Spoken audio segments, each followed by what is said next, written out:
Stephen Bonnell II. I feel like I'm watching the intro to like another Saw movie every time I You turn have built your career off of having sex with women. How would you feel if you had sex with men instead? What do you think has been like the hardest part of your career? What's been like the singular most difficult thing to deal with, or the singular most like span of time to deal with? Definitely when I dropped out of school. That just sucked. Because when I dropped out, my friends did come back for a little bit. We were hanging out. And then they went back to school. So I was in my hometown. I was alone. My parents didn't like what I was doing. They were reminding me of it every day, which I don't blame them. Mm-hmm. They were pissed off at that.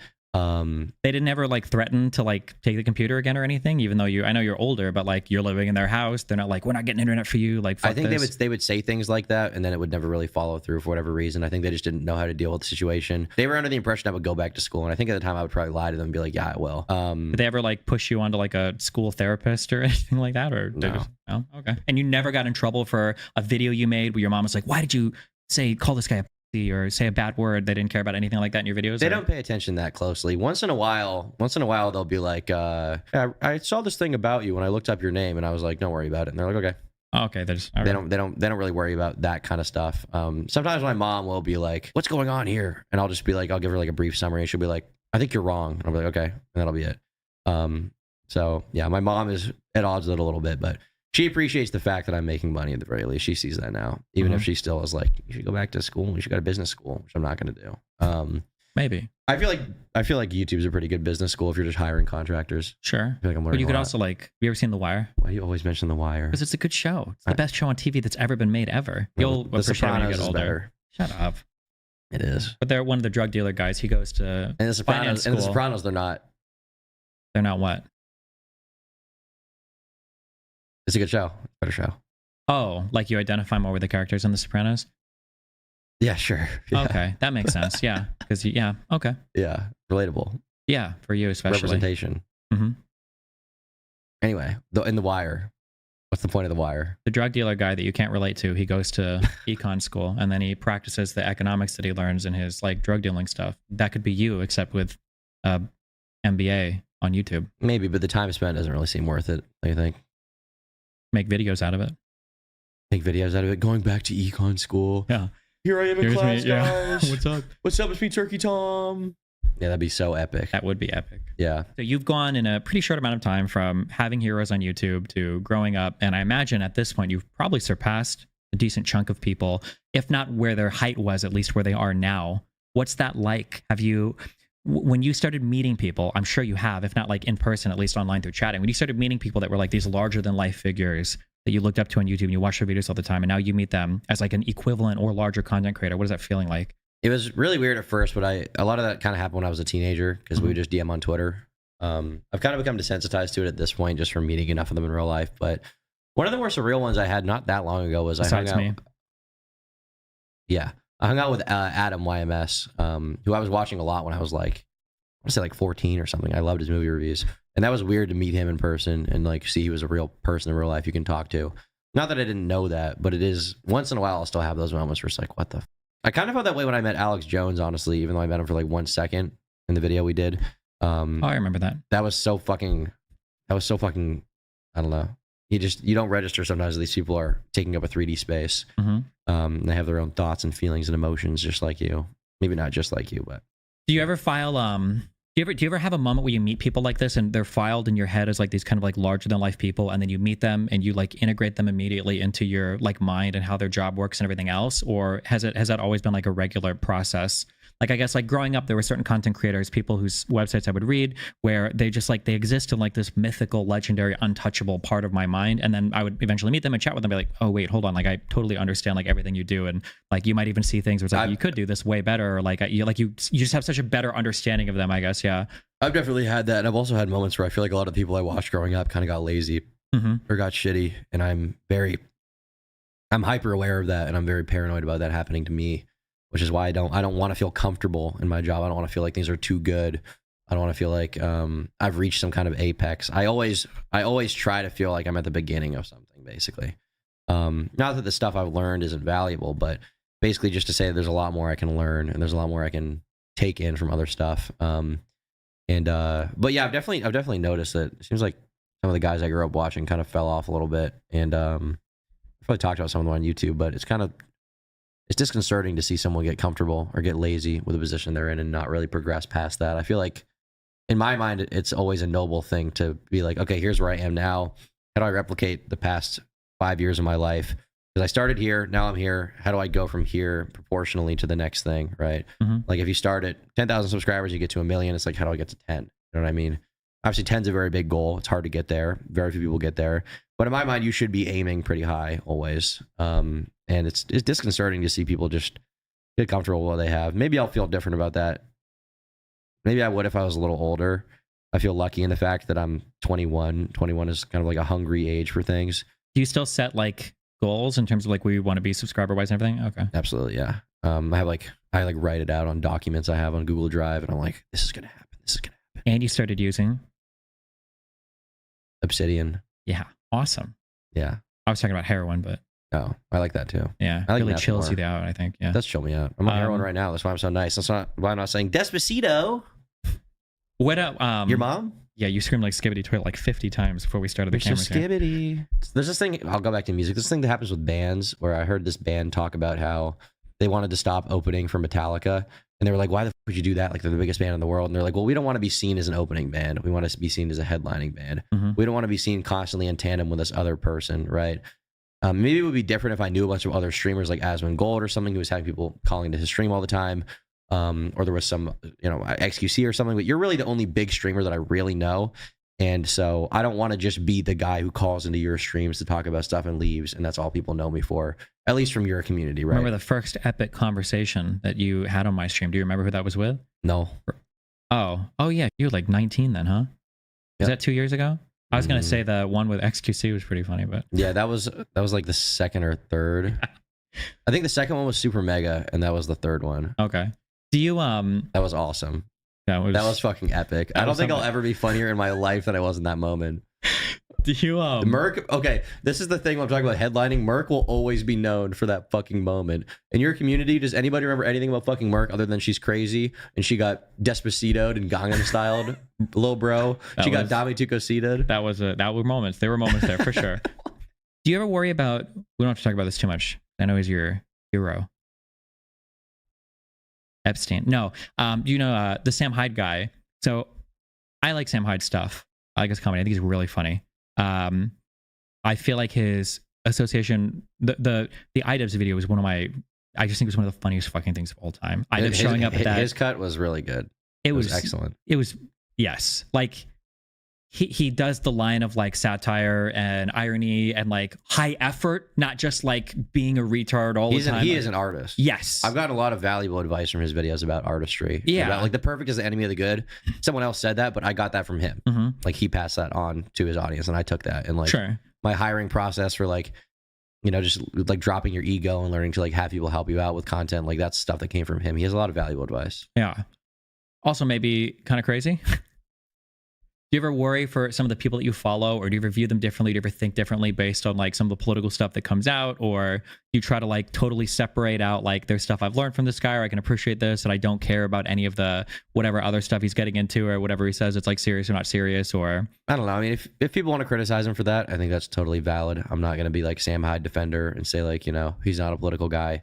But obviously there's a lot of valuable advice I've taken from him. And I've spoken to him and he's given me some decent advice. And so, yeah, I don't know. If people want to shit on him, I mean, that's totally justified. But when you think about like people like him, or you say like you also watch like Leafy a lot early on and everything too, do you ever feel pressure, or do people ever try to pressure you to come out and like, you watch this guy, or you signed off on this and now he said that and you need to make a statement about that, or you need to like make a video like being critical of that? Do you ever feel pressure for that? People definitely will say stuff like that, but it's not really my audience. People outside of the audience. I think if anybody does something wrong, if somebody does something wrong, you're totally justified in criticizing them. That's totally fair. But ultimately, I don't think it's necessarily my responsibility to call out everybody. I don't think it is. And I think just because I have taken something good from someone doesn't mean that the bad doesn't exist and you can't talk about that. And I think that the artist versus the art, or creator versus the creation or whatever, is an interesting conversation to have, where like this doesn't exactly apply here, but there's been people I've liked before, I've listened to their music, like Mindless Self-Indulgence is a band I liked a lot growing up. They're really good. And then it came out there was like some lawsuit where like the guy was like grooming a 15-year-old girl or something allegedly. And that was like shitty. But I remember when that happened, a lot of people on Twitter were like, "Stop listening to their music. You can't enjoy the art anymore." And I remember thinking like, on one hand, I understand not wanting to like give that person money or something by streaming on Spotify. But at the same time, like I feel like it's okay to enjoy art from bad people. I feel like it's okay to take whatever their perspective is. And I'm not saying you should agree with it or something. But you know, oftentimes bad people make good art. Bad people make interesting art. Their perspective of being someone who's like a shitty person or relying by society is what informs making it good and making it like honest. It's weird because everything simultaneously got more important and less important at the same time. Like if you were to argue with like red pill existed on the internet like 7 or 8 years ago, but it has nothing to do with the red pill that exists today. Like before, it was just like about like how to get girls and how women suck sometimes, and maybe you like don't like women or whatever, and that's kind of right. But that's it. But now with your red pill, you're also like a Muslim and you like want to vote for Donald Trump and you like hate climate change and Jewish space lasers, and it, like you have to have like an opinion about everything now. So the evolution of that term has also been super weird though, because when I remember red pill being a thing was on 4chan in 2016, and that meant you were racist, sexist, homophobic, whatever the fuck else. Oh, maybe because like it was like an alt-right thing. I got associated with Trump a little bit, like, are you red pilled on things? But when you were in like the online like dating communities, like the MGTOWs and the red pillars and the MRAs, awesome. And they were, it was just different. And so it feels weird that like if Sneeko was a guy who was like, oh yeah, like I want to debate about like dating stuff, I was like, okay, fine. But because that's like, it's not important, and it's like it's a not important debate about a not important thing. But now it's like not important debates about really important things. Like I don't need Sneeko's take on fucking Israel Palestine. Like this kid is fucking retarded. Like why would anybody listen about anything? And like he pretends to be a Muslim and he doesn't know anything about the religion. So why the fuck would I care about that? Like he pretends to have these really strong opinions on like court stuff and he doesn't know anything. So it's like now everybody has like all these huge debates on these really important topics, but they literally know nothing about it. So the interest of me is like, I'm starting to draw a conclusion about Sneeko. Here's a thought exercise we want to go through. Yeah. What if he was retarded the whole time? What if in the beginning his thought process seemed complex because it was more aligned with you and you assume a lot about his viewpoints, but in reality he was just parroting shit that he thought was right at the time and he thought would get him views or whatever, or he thought was just like the right thing in the zeitgeist, and then he changed that because he's been I feel like for him to be an intelligent person at this point, he's been in it so deep for so long. Like he's been on the red pill stuff for a long time. I thought he would like kind of turn around by now. But like the latest debate showing was like so embarrassing. Like he has time to think about this stuff.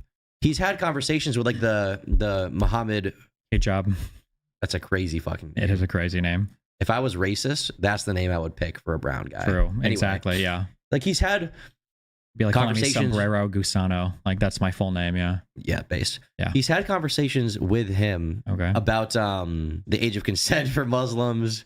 He's had conversations with him about like the prophet and like Aisha, the 9-year-old or whatever.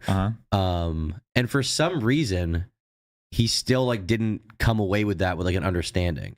Like he wasn't able to go to you and like communicate his thoughts. I think something that I realized that is it's really challenging is I go through these stages of thinking people are stupid or not stupid or stupid or not stupid, and it's generally is a long trend downwards in terms of like hating everybody. But the more I think about it, the more I talk to people like really one-on-one, the more I kind of think people are actually pretty smart. I think people get things pretty well. But I think that before the intellectual process starts, there's a really big social barrier. And that social thing is like mind destroying.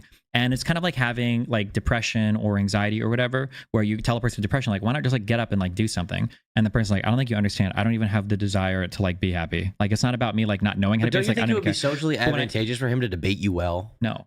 I think that what's advantageous, because there's so much more reward for him to just kind of like follow and tell people what they want to hear on this thing. Like when he came on to that podcast or call or whatever to talk to XQC, he was only there looking for easy dunks, right? You could tell by the way he was talking. But for him to actually like sit down and study like Islam and shit, he would have to actually care about it. But he doesn't really care about it. He just like the social validation he gets from following it and saying he cares about it. There's this crazy moment in that when you ask him like, why is a kid wrong, and he's like, because it's wrong. I mean, because God says it's wrong. Yeah. Like he corrects himself. Yeah. But even the correction's not good, because then I think my next question is like, okay, well, if God said it was okay to do it tomorrow, would that make it okay? It's not good, but it's like him like realigning himself with a belief system he thinks he's supposed to have. But this is like, once again, this is the frustrating thing, is like, I feel like in the old videos there was at least this like facade of like him having a thought process, like he would make arguments.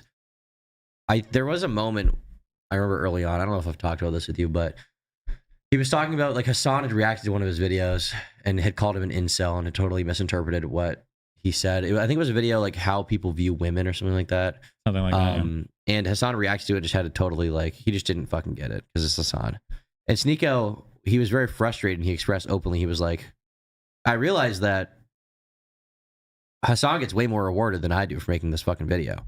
Like I try to make like an honest video that's like actually interpreting the world and like not necessarily being controversial for the sake of it, but just like speaking my mind. And Hassan can just watch the video and make 3 times the ad revenue and donos or whatever from just watching it being like, fuck, this guy is an incel, right? Yeah.